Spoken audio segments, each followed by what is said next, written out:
I found my boyfriend in photos. From the 1970s, looking exactly the same. I thought my mom was controlling. Turns out she was trying to save my life. The last photo I found had her in it, my mom, younger, standing next to him, and she looked absolutely terrified. My mom never liked Derek. From the first time I brought him home, she went cold.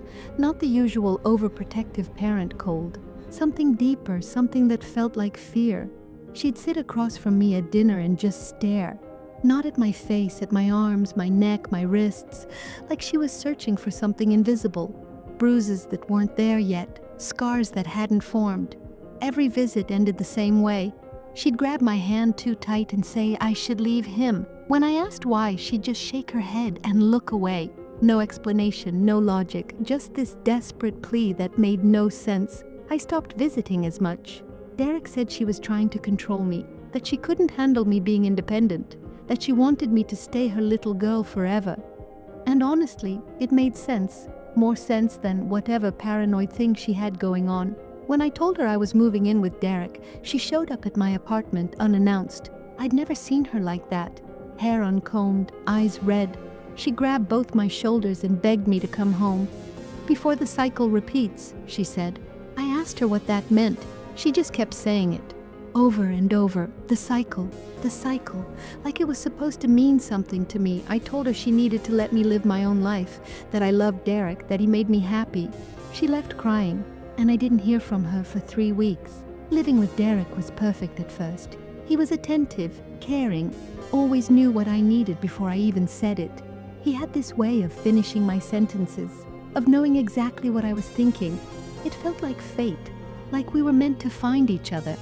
But then small things started feeling off. He had these phrases he'd use, specific ones. You're too good for this world. They don't understand you like I do. I'm the only one who really sees you. At first they felt romantic, then they started feeling rehearsed, like lines from a script he'd memorized a long time ago. He had rules that weren't really rules, suggestions that became expectations. He didn't like when I wore certain colors. He preferred when I kept my hair down. He'd gently redirect conversations when I talked about my past, my friends, my family. Nothing aggressive, nothing I could point to and say, this is wrong. Just a slow, quiet reshaping of who I was. One night I mentioned wanting to visit my mom. He got quiet, stared at his plate, then looked up at me with this sad smile and said, I just worry she puts ideas in your head, ideas that could hurt us. I didn't visit. 2 months after I moved in, I got a letter in the mail. Old envelope, yellowed paper. My mom's handwriting, but younger somehow. Less steady. The postmark was from 1993. 30 years ago. Didn't understand. I opened it anyway. The letter was addressed to no one. It read like a diary entry, or a warning. It described a man, the way he talked, the way he moved, the specific phrases he used. You're too good for this world. They don't understand you like I do. The way he isolated slowly, the way he made you feel special while erasing everyone else. Every single detail matched Derek. Not similar, exact. My hands were shaking. This had to be a coincidence. A weird, impossible coincidence. My mom wrote about some guy decades ago, and the descriptions just happened to match. People have patterns, manipulative people especially. Maybe Derek was just a type, but then I read the last line. If you're reading this, he's found another one. Please, don't let her think she's crazy like I did. I called my mom. She didn't answer. I called again and again. She finally picked up on the 5th try. You got it, she said, not a question. What is this? My voice cracked. What are you talking about? She was quiet for a long time. Then she said something that made my blood go cold. I wrote that letter to myself when I was your age, when I was with him. That's impossible. Derek's 29. He wasn't even alive in 1993. I know, she whispered, that's the problem. She wouldn't say more on the phone. Told me to come over, alone. Don't tell him. I waited until Derek left for work. Told him I had errands.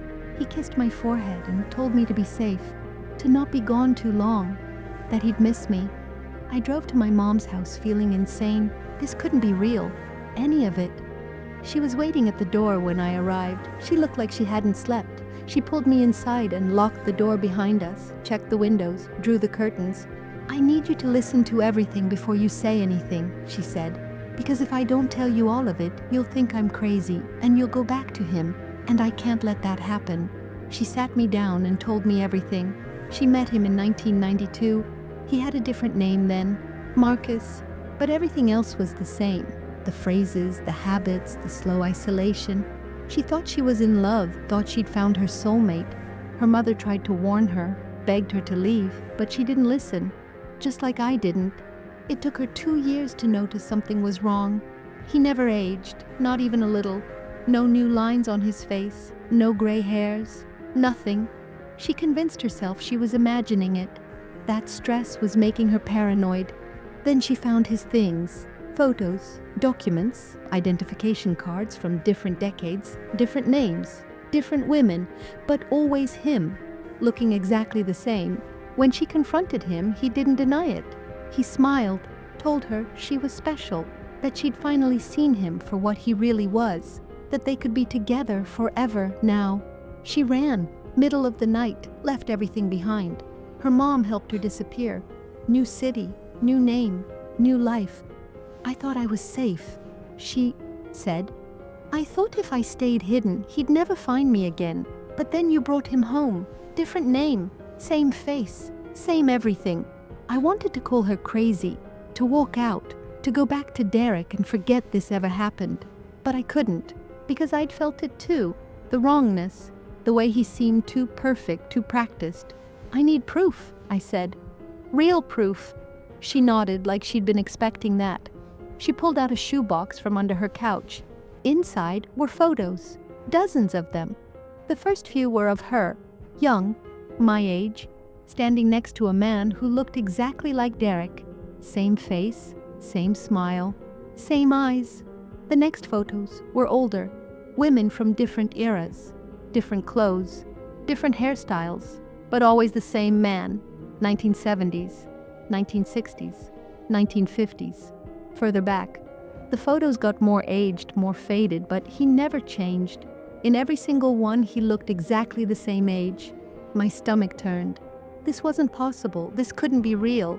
"What is he?" I whispered. "I don't know," my mom said, "but I know what he does. He finds women, young ones, alone ones. He makes them feel seen, special, loved, and then he drains them. Not all at once, slowly, over years, until there's nothing left. I've tried finding the women in these photos. Most are dead. The ones who aren't, they're empty, shells, like something vital got taken from them." I felt sick. I thought about the way I'd been feeling lately. Tired, drained, like I was fading. "I need to see for myself," I said. "I need to go through his things." "He'll know," my mom warned. "He always knows." "I don't care."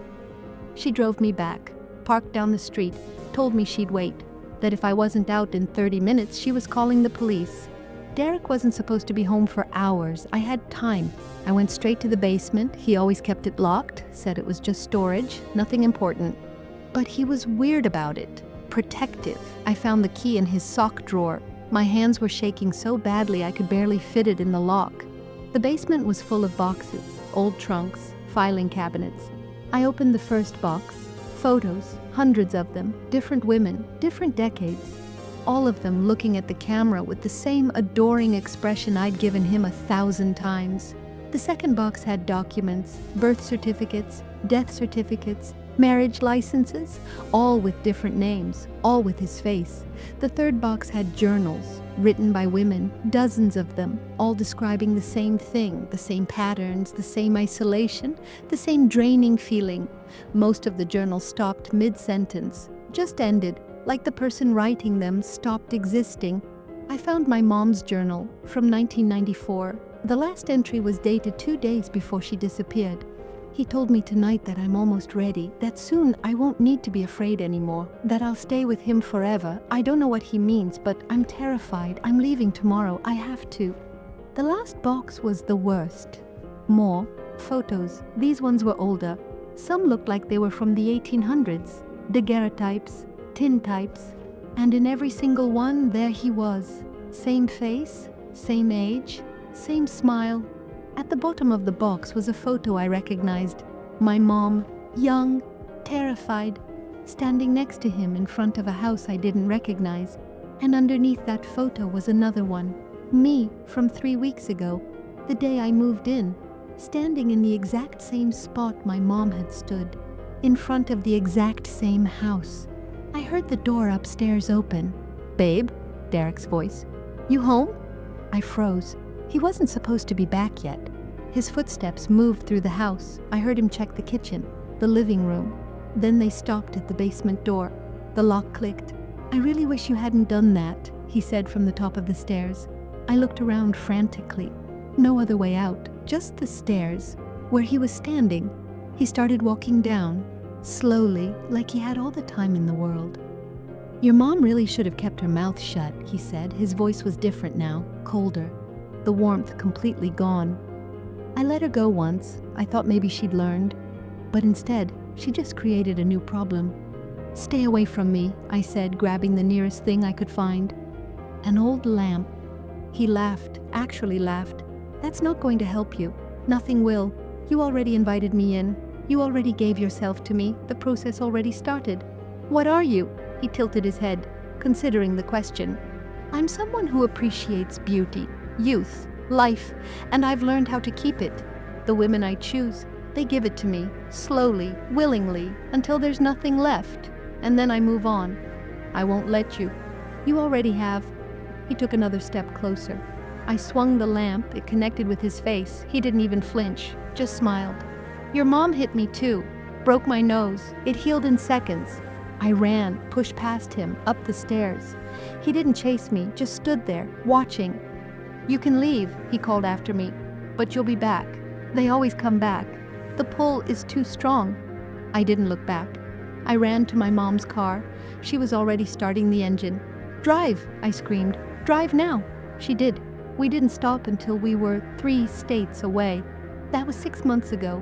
We've been moving ever since. New town every few weeks. Never staying long enough to settle.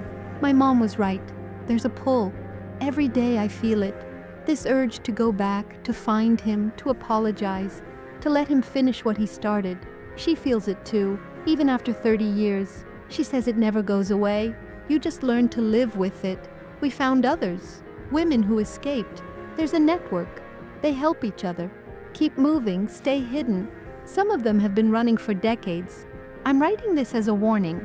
If you meet someone who feels too perfect, who knows you too well, who uses the same phrases over and over like a script, if your mom tells you to run, listen to her. She's not being controlling. She's not being paranoid. She escaped. Now you must.